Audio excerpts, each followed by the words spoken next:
അപ്പോൾ ഇന്ന് ഞാൻ വന്നിട്ടുള്ളത് വളരെ ടേസ്റ്റി ആയിട്ട് ഉണ്ടാക്കിയെടുക്കാൻ പറ്റണ നല്ലൊരു അടിപൊളി ബിരിയാണിൻ്റെ റെസിപ്പി ആയിട്ടാണ്. അപ്പോൾ ഈ ബിരിയാണി ഒരിക്കൽ ഉണ്ടാക്കി കഴിച്ച ആളാണെന്നുണ്ടെങ്കിൽ എന്തായാലും വീണ്ടും ഉണ്ടാക്കി കഴിക്കൂട്ടോ, അത്രക്ക് നല്ല ടേസ്റ്റാണ് ഇതിന്. അപ്പോൾ എന്തായാലും നമുക്ക് വീഡിയോ ഒന്ന് കണ്ടു നോക്കാം. അതിന് മുമ്പായിട്ട് നമ്മളെ ചിഞ്ചച്ചിലും മുത്തഫാക്ക് എന്ന ചാനൽ ആദ്യമായിട്ട് കാണുന്നവരാണെങ്കിൽ ലൈക്ക് ചെയ്യാനും ഷെയർ ചെയ്യാനും സബ്സ്ക്രൈബ് ചെയ്യാനും അതോടൊപ്പം തന്നെ ആ ബെൽ ബട്ടൺ ക്ലിക്ക് ചെയ്യാനും മറക്കരുത്.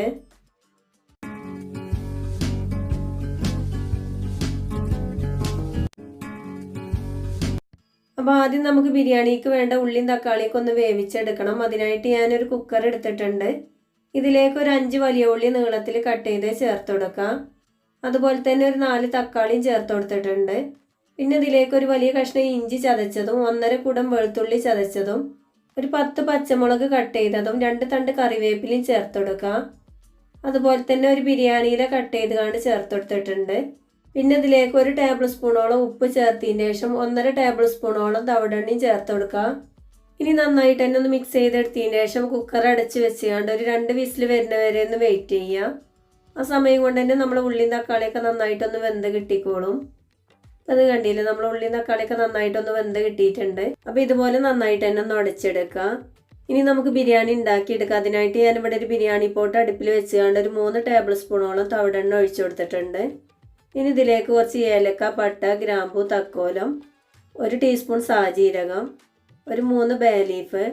ഇനി ഇതെല്ലാം കൂടെ 1 മിനിറ്റ് നന്നായിട്ട് തന്നെ ഒന്ന് ചൂടാക്കിയെടുക്കാം. നന്നായിട്ട് ചൂടായി വന്നതിന് ശേഷം നമ്മൾ നേരത്തെ വേവിച്ച് വെച്ച ഉള്ളിയും തക്കാളിയൊക്കെ ഉണ്ടല്ലോ, അത് ഇതിലേക്ക് ചേർത്ത് കൊടുക്കുക. നമ്മളിതുപോലെ ബിരിയാണി ഉണ്ടാക്കിയെടുക്കുന്ന സമയത്ത് ഉള്ളിയും തക്കാളി നന്നായിട്ട് വെന്ത് കിട്ടണം കേട്ടോ. അപ്പോൾ അതിന് വേണ്ടിയിട്ടാണ് നമ്മൾ കുക്കറിൽ വേവിച്ചെടുക്കുന്നത്. ഇനിയിപ്പോൾ വാട്ടിയെടുക്കണം എന്നുണ്ടെങ്കിൽ ആ രീതിയിലും ചെയ്തെടുക്കാം. ഇനി നമുക്കിതിലേക്ക് വേണ്ട മസാലപ്പൊടികൾ ചേർത്ത് കൊടുക്കാം. 1 ടീസ്പൂൺ ചെറിയ ജീരകം വറുത്ത് പൊടിച്ചത്, 1/2 ടീസ്പൂൺ ഉലുവാപ്പൊടി, 2 ടീസ്പൂൺ ചിക്കൻ മസാല, 1.5 ടീസ്പൂൺ മല്ലിപ്പൊടി. മല്ലിപ്പൊടി കൂടുതലായിട്ട് ചേർക്കേണ്ട ആവശ്യമില്ല കേട്ടോ, 1.5 ടീസ്പൂൺ തന്നെ മതിയാവും. ഒരു 3/4 ടീസ്പൂണോളം മഞ്ഞൾപ്പൊടി, 2 ടീസ്പൂണോളം കുരുമുളക് പൊടി. ഇനി ഇതിലേക്ക് 1 ടേബിൾ സ്പൂണോളം കസൂരി മേത്തിയും കൂടെ ചേർത്ത് കൊടുക്കുന്നുണ്ട്. അതുപോലെ തന്നെ 2 നാരങ്ങൻ്റെ നീരും ചേർത്ത് കൊടുക്കുക. ഇനി ലോ ഫ്ലെയിമിൽ വെച്ചിട്ട് ഈ മസാലൻ്റെ ഒക്കെ ഒരു പച്ചച്ചോവ മാറുന്നത് വരെ നന്നായിട്ട് തന്നെ ഒന്ന് മൂപ്പിച്ചെടുക്കാം. ഏകദേശം നമ്മൾ മസാലയൊക്കെ ഒന്ന് റെഡിയായി കിട്ടിയിട്ടുണ്ട്. ഇനി ഇതിലേക്ക് 1.5 കിലോ ചിക്കനാണ് ഞാൻ ചേർത്ത് കൊടുക്കുന്നത്. അതുപോലെ തന്നെ ഒരു 4 തണ്ട് വീതം മല്ലിയില കട്ട് ചെയ്തതും പുതിനയില കട്ട് ചെയ്തതും കൂടെ ചേർത്ത് കൊടുക്കുക. പിന്നെ ഇതിലേക്ക് 1 ടീസ്പൂണോളം ഉപ്പ് ചേർത്ത് കൊടുക്കുന്നുണ്ട്. നമുക്ക് ചിക്കൻക്ക് വേണ്ട ഉപ്പാണ് കേട്ടോ ചേർത്ത് കൊടുക്കുന്നത്. അപ്പോൾ ഉപ്പിൻ്റെ അളവ് ഓരോരുത്തരുടെ ടേസ്റ്റിനനുസരിച്ച് കൂട്ടുകയോ കുറയ്ക്കുകയൊക്കെ ചെയ്യാം. ഇനി ഇതിലേക്ക് 2 ടേബിൾ സ്പൂണോളം ടൊമാറ്റോ സോസ് ചേർത്ത് കൊടുക്കാം. എന്നിട്ട് നന്നായിട്ട് തന്നെ ഇതുപോലെ ഒന്ന് മിക്സ് ചെയ്തെടുക്കണം. അപ്പോൾ ഈ ചിക്കൻ്റെ എല്ലാ സൈഡിലും മസാല എത്തക്ക വിധത്തിൽ തന്നെ നന്നായിട്ട് വേണം മിക്സ് ചെയ്തെടുക്കാൻ. ഞാനിവിടെ നന്നായിട്ട് തന്നെ ഒന്ന് മിക്സ് ചെയ്തെടുത്തിട്ടുണ്ട്. ഇനി ഇതുപോലെ ഒന്ന് അടച്ച് വെക്കാം. എന്നിട്ട് ഒരു മീഡിയം ടു ലോ ഫ്ലെയിമിൽ വെച്ചിട്ട് വേണം അത് വേവിച്ചെടുക്കാൻ. അപ്പോൾ ഒരു 10-15 മിനിറ്റ് നന്നായിട്ടൊന്ന് വേവിച്ചെടുത്താൽ മതി. ആ സമയം കൊണ്ട് തന്നെ ചിക്കൻ ഒരു 3/4 ഭാഗത്തോളം വെന്ത് കിട്ടിക്കോളും. അപ്പോൾ ഇത് കണ്ടില്ല, ചിക്കനൊക്കെ ഏകദേശം ഒരു പകുതി വേവായി കിട്ടിയിട്ടുണ്ട്. അപ്പോൾ ഇനി ലോ ഫ്ലെയിമിൽ വെച്ച് കൊടുത്താൽ മതി. ഇനി ചിക്കനൊക്കെ നന്നായിട്ടൊന്ന് വെന്ത് വരുന്ന സമയം കൊണ്ട് നമുക്ക് അരി ഒന്ന് വേവിച്ചെടുക്കാം. അതിനായിട്ട് ഞാനിവിടെ ഒരു കുക്കർ അടുപ്പിൽ വെച്ചുകൊണ്ട് 2 ടേബിൾ സ്പൂണോളം തവിടെണ്ണ ഒഴിച്ചു കൊടുത്തിട്ടുണ്ട്. എണ്ണ നന്നായിട്ട് ചൂടായി വരുന്ന സമയത്ത് ഏലക്ക, പട്ട, ഗ്രാമ്പൂ, 1 ടീസ്പൂൺ സാജീരകവും ചേർത്ത് കൊടുക്കാം. എന്നിട്ട് 1 മിനിറ്റ് ഒന്ന് ചൂടാക്കി എടുത്തതിന് ശേഷം ഒരു വലിയ ഉള്ളിൻ്റെ പകുതി കട്ട് ചെയ്തതും 1 ക്യാരറ്റ് ഗ്രേറ്റ് ചെയ്തതും കൂടെ ചേർത്ത് കൊടുക്കാം.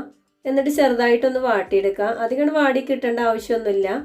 അപ്പം ഞാനിവിടെ ഒരു 4 കപ്പ് അരിയാണ് എടുത്തിട്ടുള്ളത്. ഇതിലേക്ക് ഒരു 8 കപ്പ് വെള്ളമാണ് കേട്ടോ ചേർത്ത് കൊടുക്കുന്നത്. വെള്ളം ചേർത്തതിന് ശേഷം ഇതിലേക്ക് ആവശ്യത്തിനുള്ള ഉപ്പ് ചേർത്ത് കൊടുക്കാം. അപ്പോൾ ഞാൻ 1.5 ടേബിൾ സ്പൂണോളം ഉപ്പ് ചേർത്തിട്ടുണ്ട്. അപ്പോൾ ഉപ്പിൻ്റെ അളവൊക്കെ ഓരോരുത്തരുടെ ടേസ്റ്റിനനുസരിച്ച് കൂട്ടുകയോ കുറയ്ക്കുകയൊക്കെ ചെയ്യാം. അതുപോലെ തന്നെ ഒരു ബിരിയാണിയില കട്ട് ചെയ്ത് ചേർത്ത് കൊടുത്തിട്ടുണ്ട്. നമ്മൾ വെള്ളമൊക്കെ നന്നായിട്ടൊന്ന് തിളച്ച് വന്നിട്ടുണ്ട്. ഇനി ഇതിലേക്ക് അരി ചേർത്ത് കൊടുക്കാം. അരി ചേർത്തതിന് ശേഷം നന്നായിട്ട് തന്നെ ഒന്ന് മിക്സ് ചെയ്തെടുക്കാം. ഇനി കുക്കറൊന്ന് അടച്ച് വെച്ചതിന് ശേഷം ഒരു വിസിൽ വരുന്ന വരെ ഒന്ന് വെയിറ്റ് ചെയ്യുക. വിസിൽ വന്ന് കഴിഞ്ഞാൽ ഞാനിതുപോലെ വിസിൽ കളഞ്ഞെടുക്കുകയാണ് കേട്ടോ ചെയ്യണത്.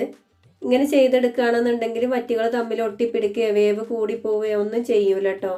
ഇനി കുക്കറൊന്ന് തുറന്നെടുത്തതിന് ശേഷം ചോറൊന്ന് ഇളക്കിയെടുക്കാം. അപ്പോൾ ഇത് കണ്ടില്ലേ, നമ്മളെ ചോറൊക്കെ പാകത്തിന് വെന്ത് കിട്ടിയിട്ടുണ്ട്. അധികം വേവ് കൂടി പോവുകയോ ഒന്നും ചെയ്തിട്ടില്ല. ചോറ് വെന്ത് വരുന്ന സമയം കൊണ്ട് നമ്മൾ ചിക്കൻ ഒരു പാകത്തിന് വെന്ത് കിട്ടിയിട്ടുണ്ട്. ഇനി നന്നായിട്ട് ഇതുപോലെ ഒന്ന് ഇളക്കിയെടുത്തതിന് ശേഷം ഇതിൻ്റെ മുകളിലായിട്ട് ചോറിട്ട് കൊടുക്കാം. ഞാൻ അതിൻ്റെ മുകളിലായിട്ട് മുഴുവൻ ചോറിട്ട് കൊടുത്തിട്ടുണ്ട്. ഇനി നന്നായിട്ട് ഇതുപോലെ ഒന്ന് ലെവൽ ചെയ്തെടുക്കുക. ഇനി ഇതിൻ്റെ മുകളിലായിട്ട് കുറച്ച് വറുത്ത അണ്ടിപ്പരിപ്പും മുന്തിരിയും കറിവേപ്പിലയും ഒക്കെ ഒന്ന് ചേർത്ത് കൊടുക്കുക. അതുപോലെ തന്നെ കുറച്ച് മല്ലിയിലയും ചേർത്ത് കൊടുക്കുന്നുണ്ട്. ഇനി ഒരു 1.5 ടേബിൾ സ്പൂണോളം തവിടെണ്ണയും ചേർത്ത് കൊടുക്കുക. ഇനിയിപ്പോൾ നെയ്യ് ചേർക്കണം എന്നുള്ള ആൾക്കാർക്ക് ഒരു 2 ടീസ്പൂണോളം നെയ്യും ചേർത്ത് കൊടുക്കുക. അപ്പോൾ അത് നിർബന്ധമില്ല കേട്ടോ, വേണമെന്നുണ്ടെങ്കിൽ മാത്രം ചേർത്ത് കൊടുത്താൽ മതി. ഇനി ഇതുപോലെ ഒന്ന് അടച്ച് വെച്ചതിന് ശേഷം ഏറ്റവും ലോ ഫ്ലെയിമിൽ ഒരു 10 മിനിറ്റ് ഒന്ന് ദം ചെയ്തെടുക്കുക. അപ്പോൾ ഏകദേശം ഒരു 10 മിനിറ്റ് ആയ സമയത്ത് ഞാൻ ഫ്ലെയിം ഓഫ് ആക്കിയിട്ടുണ്ടായിരുന്നു കേട്ടോ. പിന്നെ ഒരു 15 മിനിറ്റ് കഴിഞ്ഞിട്ടാണ് ഇത് തുറന്നിട്ടുണ്ടായിരുന്നത്. ഇനി ഇതുപോലെ ചോറും മസാലയൊക്കെ ഒന്ന് മിക്സ് ചെയ്തെടുക്കുക. നമ്മളിതുപോലെയൊക്കെ ബിരിയാണി ഉണ്ടാക്കിയെടുക്കുന്ന സമയത്ത് കഴിക്കാൻ നല്ല അടിപൊളി ടേസ്റ്റ് തന്നെയാണ്.